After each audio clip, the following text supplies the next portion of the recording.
Ladies and gentlemen, welcome to the CAB podcast, the show that allows you to come in your own unique way. I am the host, Clyde Anderson, and today I have Krissy on, and she will be coming in her own unique way.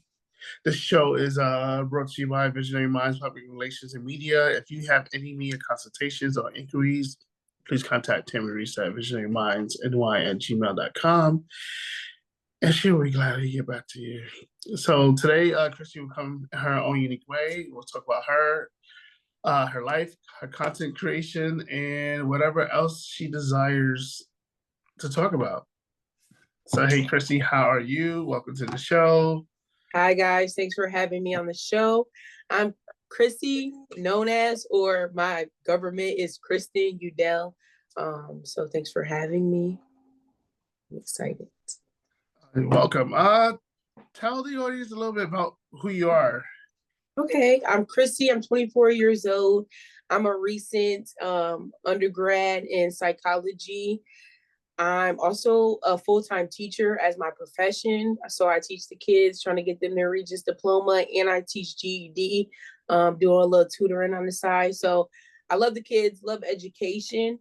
And outside of that, I'm a serial entrepreneur, which has been going on for years, content creation, where I pretty much just share my life, kind of like what we're doing on this podcast, coming in my own unique way, sharing my relationship with God, my life, spirituality, wellness, just being a young woman navigating, especially as a plus size dark skinned woman. So I do that. And then I side run a few other businesses, KSC Organics, which is wellness, representing health to the Black community in an affordable way. So yeah, that's a little bit about me. I do a little bit of everything. Yeah. So, what I'm hearing two things is like educator and serial entrepreneur. Let's talk about education. Why is education so important to you? See that you're a teacher and then you teach GED. So yeah. Okay, that's a great question, which is kind of ironic coming from me because I wouldn't consider myself growing up as studious as most. I was definitely not your 4.0 GPA, but I understand in life you need a certain level of achievement to keep going on. So essentially, even getting a high school diploma and telling my kids why it's so important is that you have a backbone. You never have to work a minimum wage job. You never have to just do labor or under the table things. So it's kind of just a catapult to a new stepping ground, especially for kids, especially with the educational system. We could dive into that too. The educational system is a little different now today, but I think it's just a foundation. Education is foundational, and my biggest thing I always tell the kids is learn how to read, write, and comprehend, because that skill will take you in any direction you can. If you want to be the best at anything you do, you have to be able to outread, outthink, and outwrite other people against you. So I think education is like playing chess. It's a pivotal mark for anyone to make something of themselves. So yeah, I'm a firm believer in that. I know the education system nowadays it's really changed from the days I was growing up. You know, public school, private school. Now there's charter schools where some of the charter schools are now trying to take over like these public schools, and it's like no, like, and some of these public schools that I've been to, for instance, in New York City, are like legendary. Like they're like foundational base where some of the students that used to attend those public schools are now like teachers and administrators of that public school now. And then you have charter schools that's coming in. You know, if the public school enrollment are down, they're taking advantage of that and trying to take it over and force some of these public schools to close. It's just like this doesn't make any sense. Um, but yeah, like you said, education is very important, and like being able to read, write, and comprehend will get anybody anywhere in life if you can do those three basic things. Some people after like high school, they either go to college to be an entrepreneur, or they go to like a trade school to further hone whatever skill that they desire to learn in.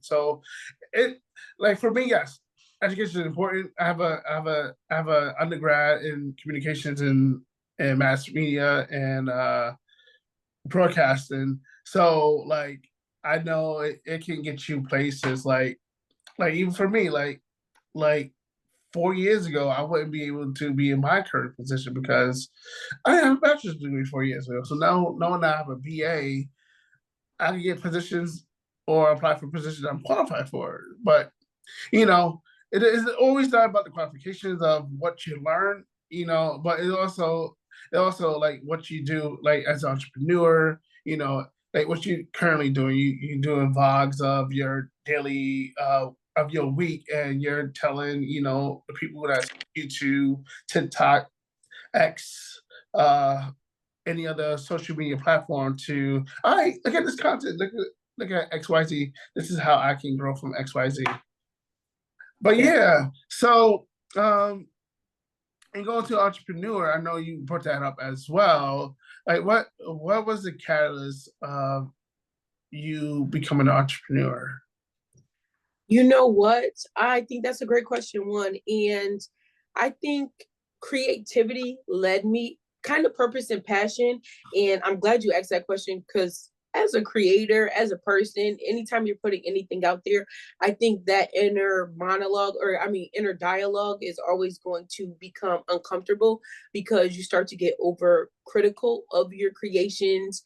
And a lot of my entrepreneur spirit and just starting content creation came from a place of like wanting to be heard.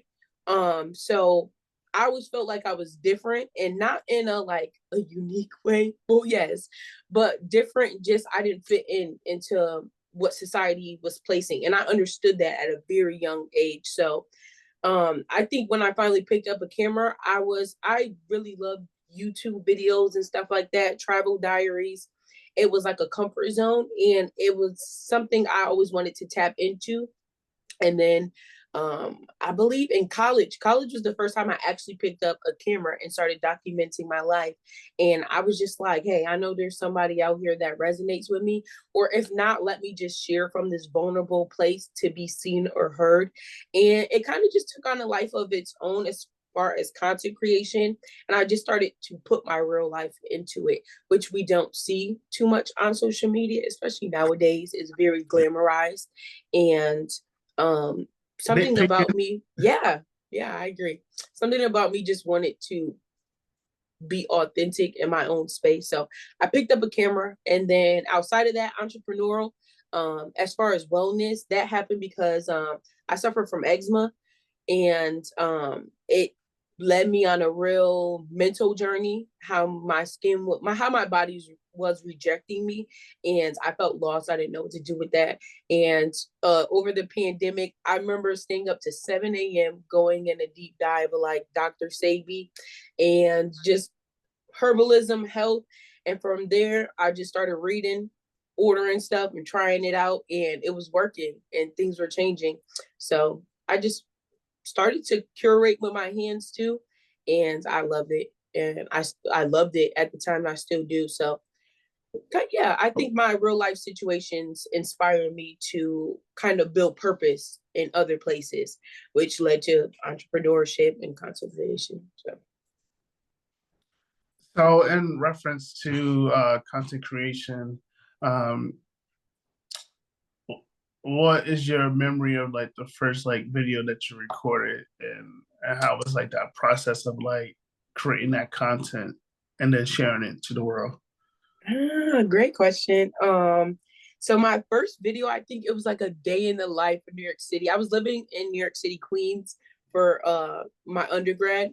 So I think it was just, oh, it was actually of my roommate's 21st 20th or 21st birthday, or 19th, whatever year we're turning at this time.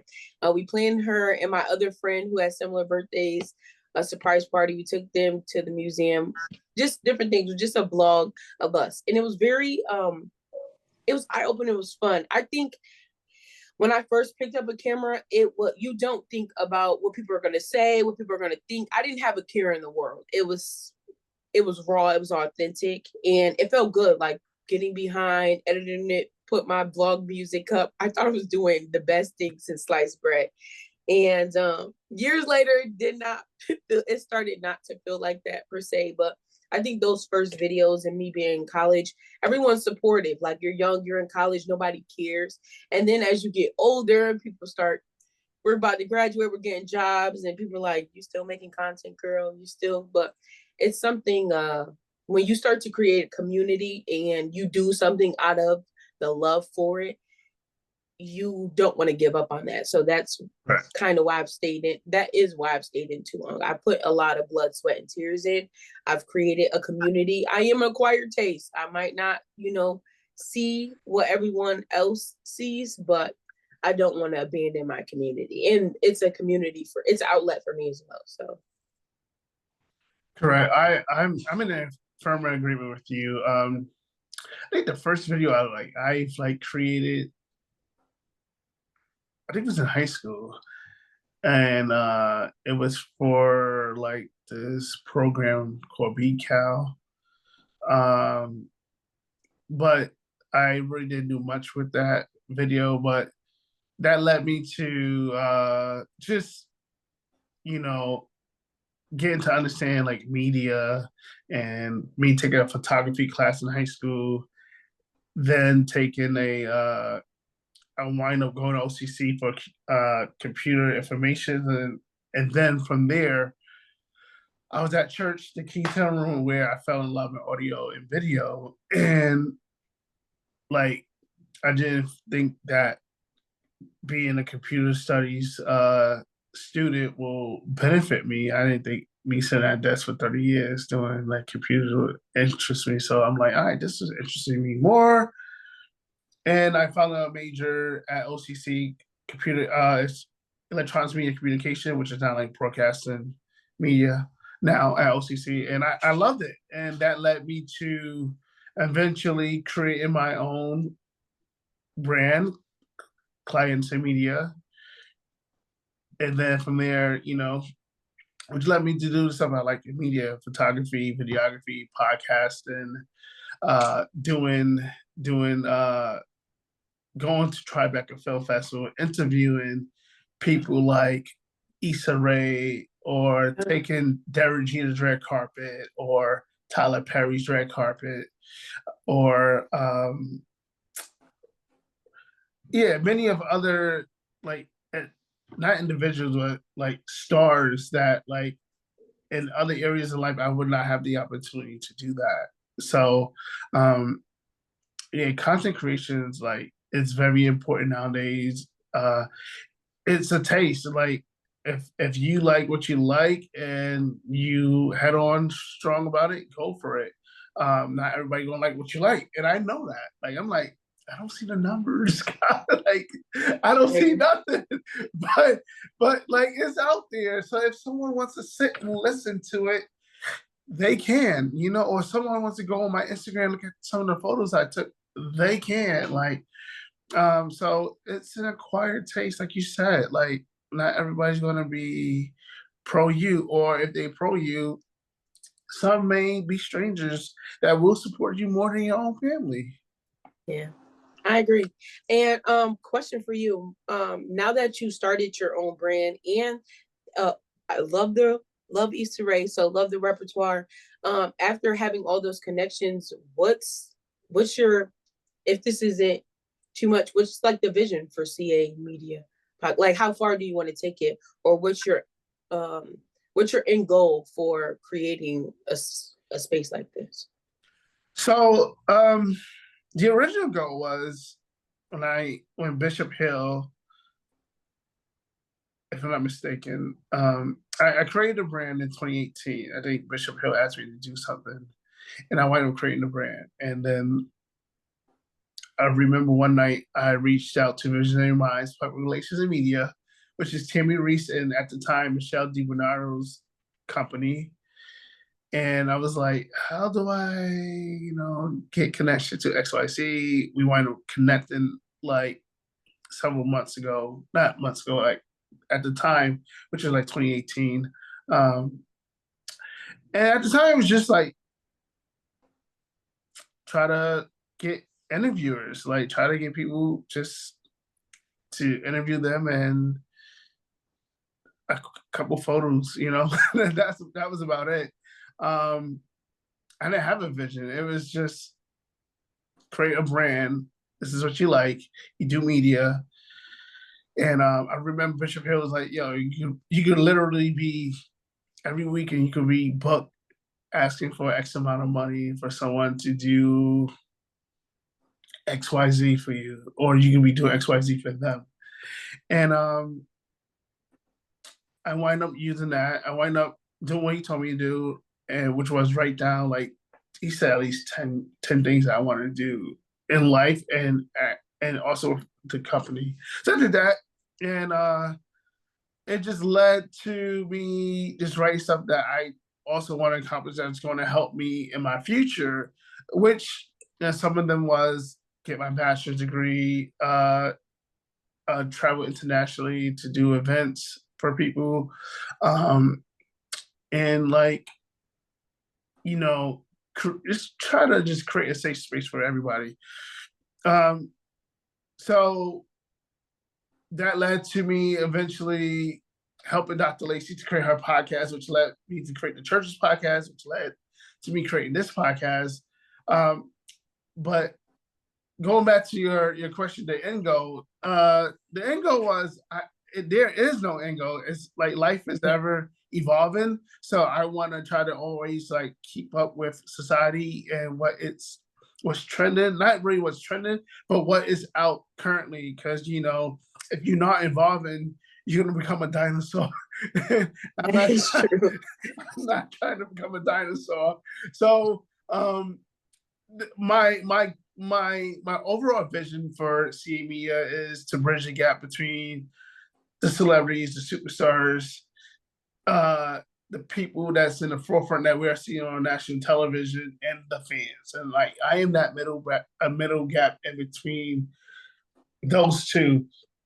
And a perfect example was I did the Tribeca Film Festival, I think 2023, and I was just supposed to do like Issa Rae's photo shoot or red carpet, and that was it. And one of my friends, she was on the other side. I guess she liked it or loved Issa Rae, and I wind up somehow, some way, got a quick interview with her, which is on my podcast. In 2023, there's like a whole section of interviews that I quickly did. I was able to ask her a question. I was able to get a photo from her. And that's about me taking a risk. And even though I was supposed to just take a photo, I was able to do more than that with her. And I was like, Issa, you had a fan right there. Ah. And then after her like TED Talk or like, you know, interview on stage with a couple of other her members of her show at the time, I think it was called Rap Shit. I think it was on HBO. Yeah. Netflix. No, okay. Yeah, so probably both.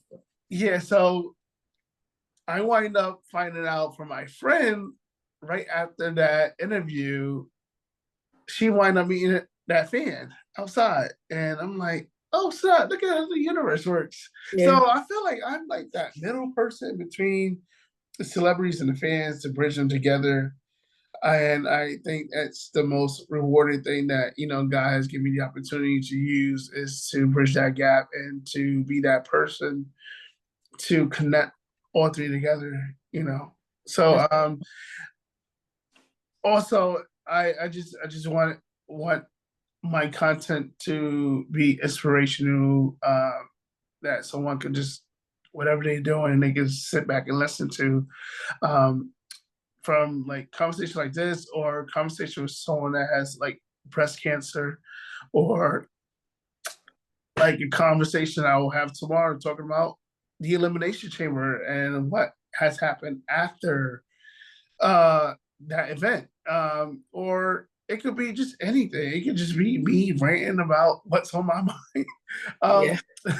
So it's like my brand is, I try to do all aspects of media, photography, videography, podcasting, um, marketing. I'm learning. I'm still learning as much as I don't want to. I'm gonna need to because I know for certain, one thing for sure, two things for certain.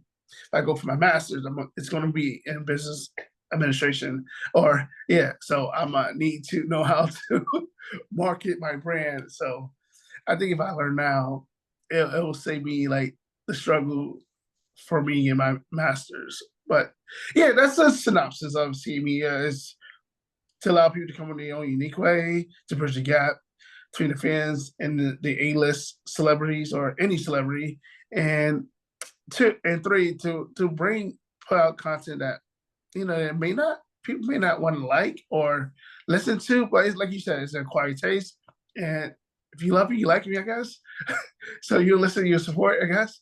Yeah. Not then there's strangers in Indonesia that listen to this content. So, I get it. so if you don't want to listen, I have someone I don't know in Indonesia that is listening to this. So, but yeah, I That's hope really I cool. answered your question. No, you for sure did. That's really cool. And I love that you said there's no end goal because you just gave me like a perspective shift. Like sometimes I think I get a little caught up on the big picture.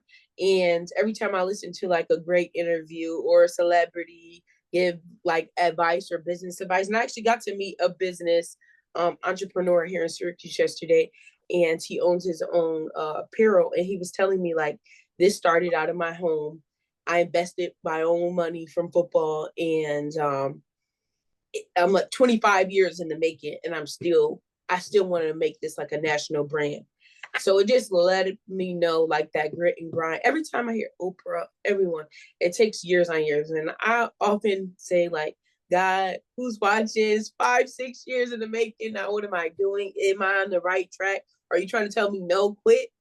But hearing you say there's no end goal and like you have to evolve, I really like that because I am learning. I have to evolve even my own, what I think is the best thing since sliced bread. We have a generation now that can't focus more than 10 seconds. So you have to be quick on your feet. You have to be quick to pivot, but you can stay authentic in your own way. So I like that you said that actually. Yeah, you answered my question.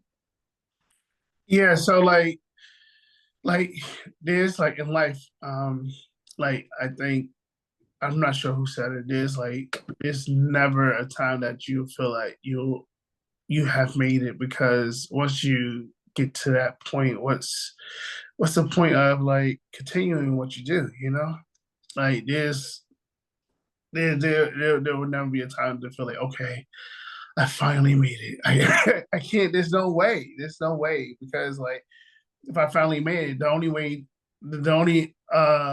only next step will be, all right, let me go all the way back down. Like I just want to continue to keep thriving and help push people to be better than they are. I feel that like being a content creator, being a podcaster, it gives you the flexibility to do whatever you want. We have the freedom of speech. This is a perfect platform to have that. So like having random guests on, or people I don't know, or people I do know, it gives them a platform to speak however they want to speak. It gives them a platform to to talk about whatever that's on their mind. Yeah. It's my platform, my podcast is a safe space. Even though it's a personal space, it's a safe space for anyone to join. I like that. I agree with that too. I try to cultivate a safe space, especially to have honest conversations. I feel like people don't do that enough online, especially because online is like our main way of consumption. Correct. So yeah, that is really good that you do hold that space. Correct. So, like, I also know that you said that you have like a spiritual journey. Like, what's your spiritual journey? I know that you attended the King's Herald, but what's your personal spiritual journey? So I grew up I grew up in church, religious. My mama directed the choir. We did dance in church all my life. I think I stopped By the time we became teenagers, like 15, 16, we had moved out of inner city Syracuse. We stopped going to church as much. What I'm saying is when I was first introduced to Christ, it was in the form of going to church, praising the Lord. But nobody ever taught me how to have like an intimate relationship with God. It was Right. more basic. God is there, you serve him, you pray, you don't do this, you don't do that, you don't do this, which really kept me in a straight line for many years. By the time I said I didn't want to wake up on Sundays as a teenager, my mom kind of like let us chill. So my relationship with God wasn't as fruitful and prevalent. You're a teen, you become in your own flow, and then from teenage years moving to college, you become in a whole different ball game. I started to live a very worldly life. I was outside young and turned, I would say. And it wasn't until the pandemic, so my sophomore junior year is where I started to actually I'm not being honest. In my freshman year, my RA Ariel, if she ever gets to watch it, maybe I'll send it to her. She was dropping nuggets, and hence I remember she once took me to we had like a because I went to a Catholic school, and it was very religious, but I'm not Catholic. I didn't really connect with the services, so I didn't really attend. But she took me my freshman year. Well, she seen something I didn't see. She seen that the friend group I had wasn't fruitful for me, but I didn't realize it because I thought, I found community. But I remember she took me and my roommate Danielle across the hall Huh? we had, and she took us to the service Eden. And I had shared something that I haven't really shared with anyone. And it was like it was breaking. So it was just a nugget planted, and I don't know if I can share this. She's not an RA now, but she would pray for me, and she dropped nuggets, but I kept, doing me. So fast forward to sophomore, junior year, a lot started happening in college with friend groups and my own mental health. And I just started relying on the Lord. I started picking up sermons, picking up my devotional, and started to build my own personal relationship with God, like calling on God, reading my word, seeking advice. And it still took me years on there. Fast forward to being out of school and being on my own. It's just like a spiritual growth and connection. And then you realize that you want a relationship. And I also do agree with religion too. So I still attend church too. But I think my growth has just been going from something you were taught and you're supposed to do to something you actually believe in and someone you rely on. So um, I can see God's hand on my whole journey. And oftentimes I forget that, especially when you get in the mix of your own life. Where's this, where's that? You can forget how many times God has been there, has saved you. So yeah, so led me on a lot of different journeys. Yeah, yeah. It's still ever evolving too. But it's now something that I like to talk about. And even I've had a lot of friendships. The more I got open about my relationship with God, and I always believed in God, so I didn't even know how this would be a problem. And I've always been open about believing in God, even when my walk didn't look like I was in communion with God. But as when I started talking about it and talking about my beliefs, everyone has a stigma on the church, and people have hurt their own hurt. So I lost a lot of friends. I had fallouts the more I became open about God. So now I have a community who sticks around. Some of my friends don't even believe in God, but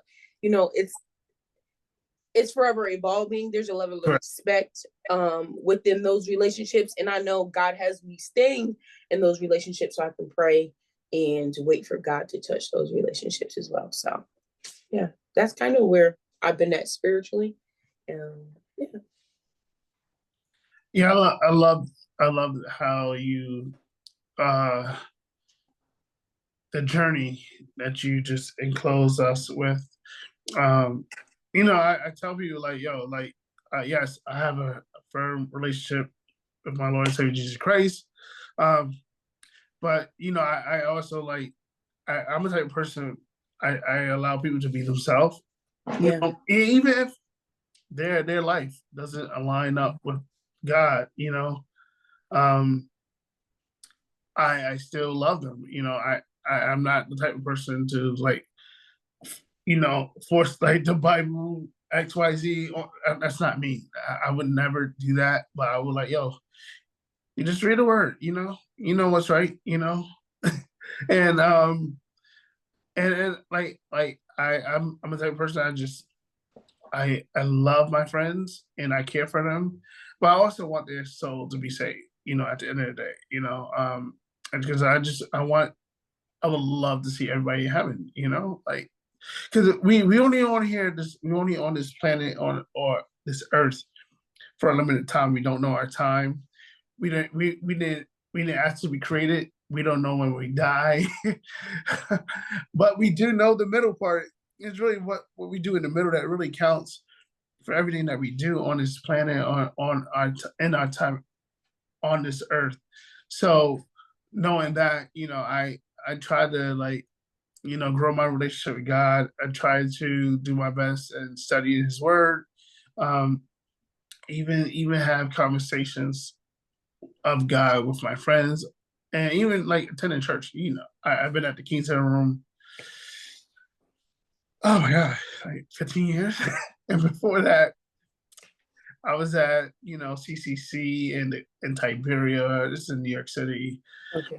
In Mount Pisgah, and but yeah, like I see God's hand in my life in all aspects, mainly in my adult life. Mainly, not saying He wasn't there in my childhood because He was, but my adult life I can see in all areas where I've grown at, and it's through my Lord and Savior Jesus Christ. Like my first two YouTube videos, not YouTube, my first two pendant videos, or three, I think it's two, on my Instagram was in church. Bishop Hill and Elder Jones, and those are like 10 years apart from each other. Those videos, like, I'm like, this is actually true. Everything that they said actually came to fruition. Is no lies attempted. Like, so I had those two of those three videos pending because it shows my walk. It shows my love. And yes, about the other video is me on stage with Janelle Monáe, and who would have thought at that moment that I would share the stage with her. And Wow. yeah, I couldn't have written this. Like for real. And I am a huge Janelle Monáe fan. But yeah, just seeing my growth as a believer, it helps me put everything in perspective and my relationship with God. That's really amazing. Yeah, I think it's great to see how God's love has been everlasting too. And then I think as you get older, you start to be like, okay, I see what you were doing here. I see what you're doing here. Even now in the midst of creating and like figuring out, okay, what is Krissy doing now? How is she gonna live her life? What's next, but how can I take what I already have and like water it to make it grow? You already understand, like, okay, God's giving you the vision. He's giving you the tools. It's all within you. Right. And he's gonna water it and watch it grow. But you have to keep, coming to the garden, watching, planting, making sure the soil's right, standing your foundation. So that's really cool as well. Yeah. I know you also said something. Oh my God, what was it? You were in a rabbit hole with Dr. Sabibi. What was that? Oh, What was that rabbit process hole of like? Dr. Sabi.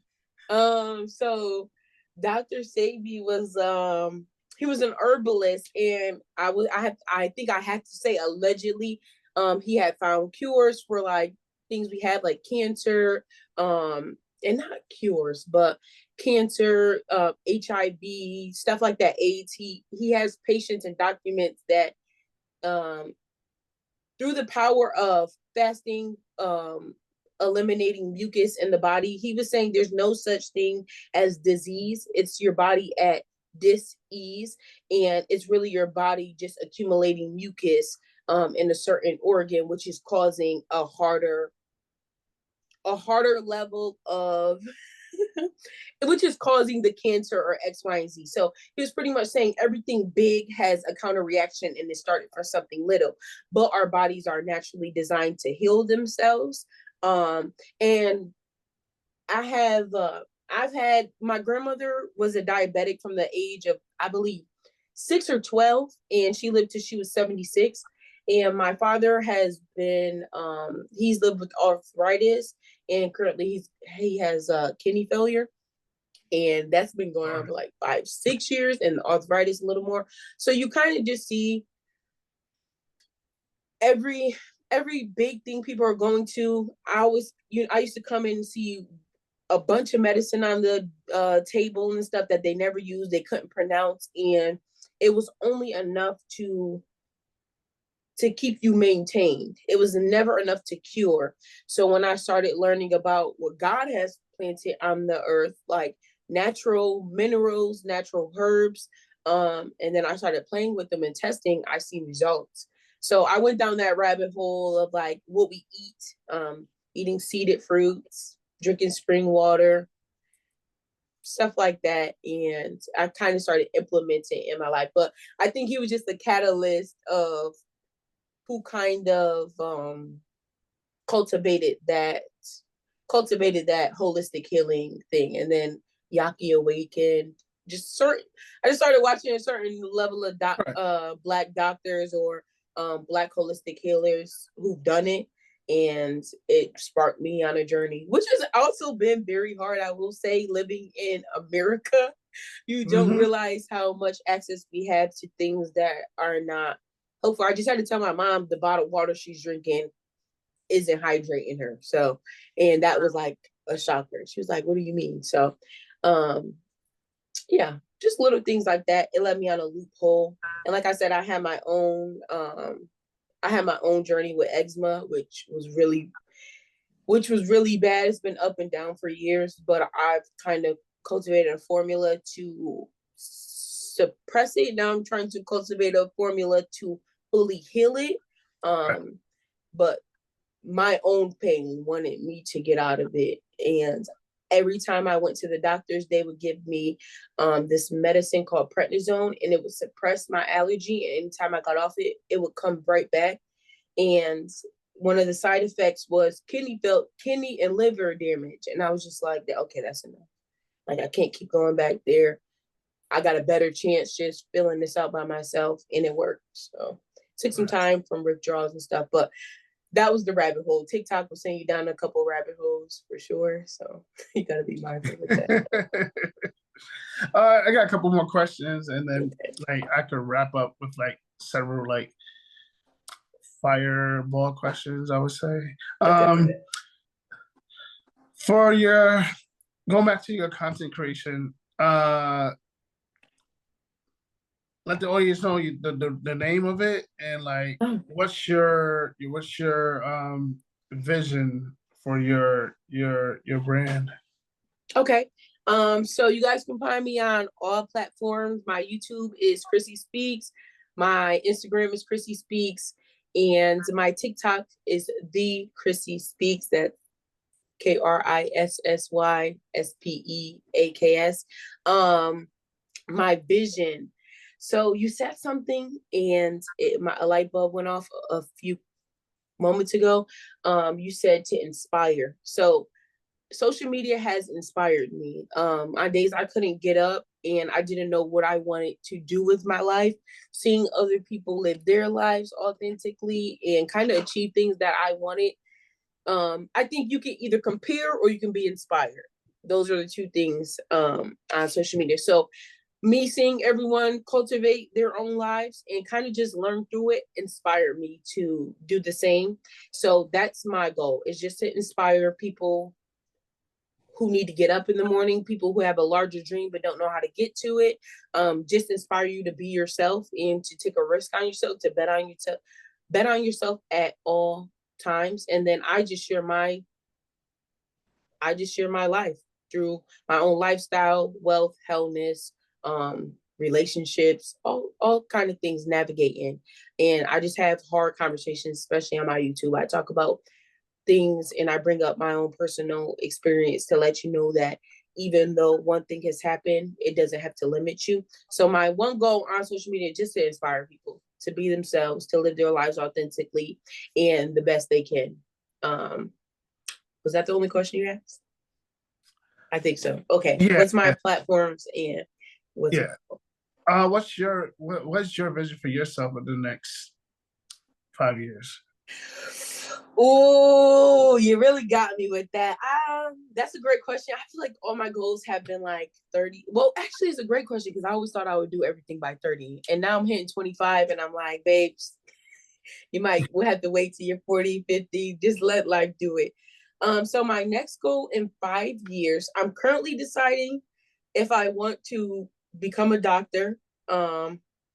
So pending maybe that, getting my PhD and actually becoming a doctor, taking my social media to new heights and levels. I did a film festival in 2022 or 2023, and it changed my way of thinking. It kind of reset me into the level I knew I wanted to be. Tyler Perry is one of my inspirations, just the level of production that he's able to do and all of the different Black actors he's able to put on.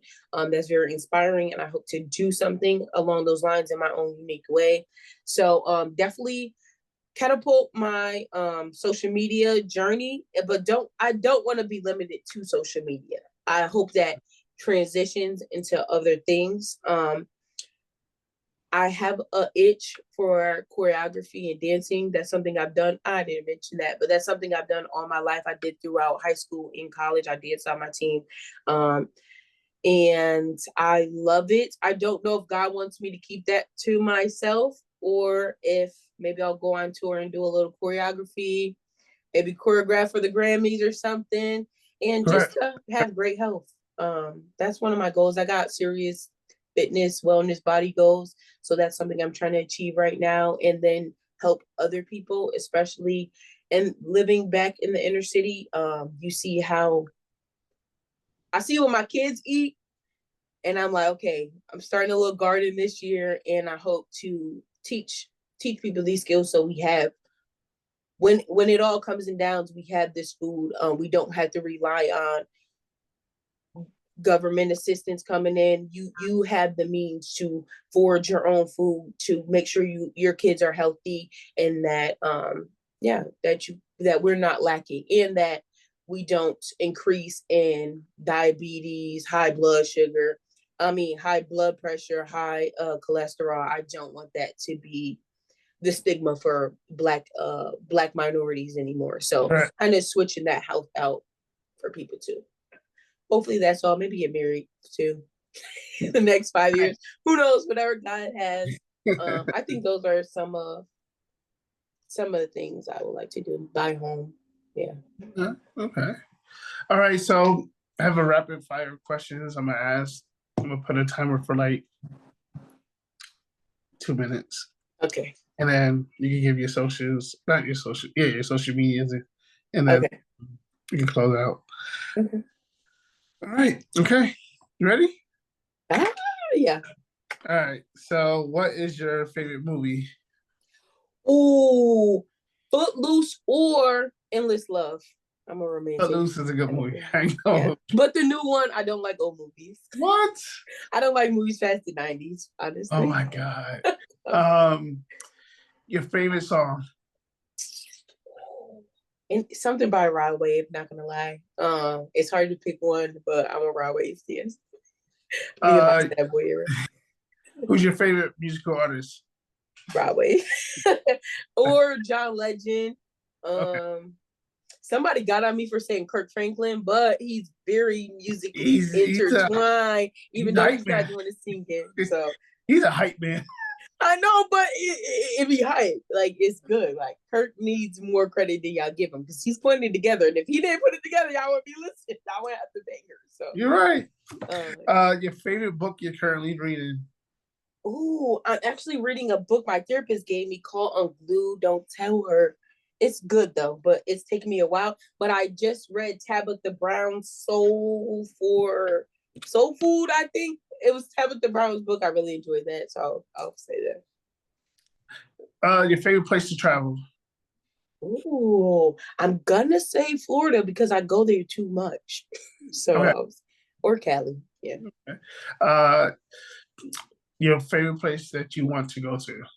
Ooh, Tokyo, Japan, or Jamaica, which I'm set up to go to, so we're close. Your favorite like social media app that you use? TikTok, for Okay. sure. TikTok. Your favorite drink? It could be anything. Ooh, favorite drink. Lately, I've been loving these Dunkin' energy drinks. They got the bubble fizz that I like, and I like a good energy drink, so I'll go with that. Okay. All right. Krissy, thank you. Thank you Thank for those you. questions. Would you like to leave everyone your social where they can reach you at? Yes, well, one, thank you for having me. Thanks for Of being so course. flexible. I really enjoyed this, so thank you a lot. And my socials, once again, YouTube is Krissy Speaks. You guys give me the 1K. TikTok is the Krissy Speaks, and my Instagram is Krissy Speaks. Those are the only platforms I'm on. Okay. I am Clyde Anderson, ladies and gentlemen. You can catch me on this podcast at CA Media Podcast. My personal Instagram, X, TikTok is at I'm not seeing me. Oh my God. It's at Brand New Clyde, BRANDNUCLYDE. If you'd like to be a guest on the podcast, you can reach out on the podcast, or you can reach me at cmediapodcast@gmail.com. Krissy, it's been a privilege and a pleasure having you on the show. Thank you. Any Likewise. No, I love this, and I hope to do it again. If you ever want a part two, I'm more than, maybe with another topic. But I'm actually really grateful for this opportunity. So thanks. No problem. I would love to have you on again. We'll connect. Ladies and gentlemen, thank you for listening to the CB Media Podcast, the show that allows you to come your own unique way. I am your host, Clyde Anderson. I'll catch you on the flip side. Hi, guys.